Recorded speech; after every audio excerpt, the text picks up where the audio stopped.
My name is London Fletcher. I'm a Washington State native, president and founder of the Blue Advocates Group, which is a group of kids and teens in Blaine who work to spread awareness about our oceans. And I'm also a trainee research assistant at the Orca Research Trust and at leopardseals.org, both in New Zealand. So I come to you today on behalf of the critically endangered southern resident killer whales. The orca are starving, and we need to take action now. These whales, they don't live on our words and talking about our ideas of how to save them. They live on salmon. I've been to the Snake River dams. I've seen the slack water and debris. I've witnessed fish that are pressed up against the inadequate fish ladders. They're spinning in circles, going back and forth. That's not natural. That's not okay. Just yesterday, I took another trip to the Snake River dams, and I felt with my own hands the bath-warm water which is too hot for our local salmon to breathe. As you guys know, J35 lost her calf, who would have been known as J56.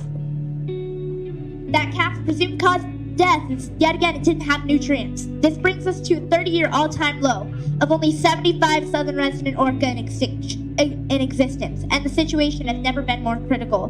The calf's death is a failure of our Washington state government to uphold the Endangered Species Act of 1973, which guarantees protection for these critically endangered whales. Sadly, this calf is not the only one, but just one. In a long line of residents who have died and will soon die if immediate action is not taken. When they listed our orcas as endangered, under the Endangered Species Act, they made a promise to protect them, a promise to preserve their habitat, and a promise that future generations, such as my own, will be able to look out over the water and have a chance to see these national treasures in their own habitat, swimming freely without fear of starving to death. This future is beginning to fade if action is not taken now. This future can't come to pass. We cannot let greed and bad economics win the day.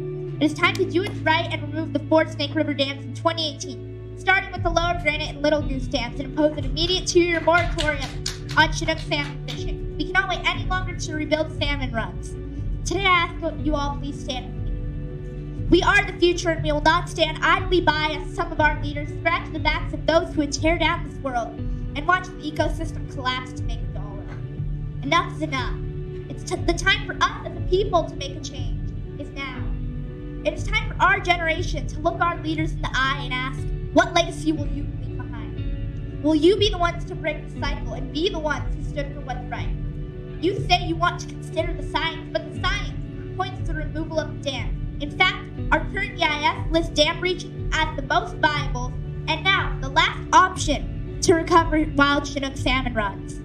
You mentioned increasing flow over the spillways, but if you're listening to science, you know that increasing spill water just increases dissolved gas levels in the river, which can be fatal to Chinook smolt salmon. What you don't seem to understand is the Corps has the authority to breach today, using our current EIS listing, and breaching can happen in a matter of months, putting wild Chinook salmon in the mouths of Orca immediately. Today, my purpose is clear.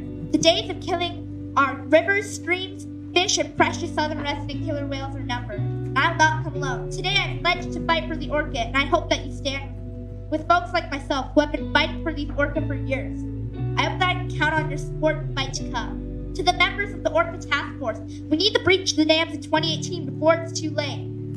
The entire world is watching. Do the right thing.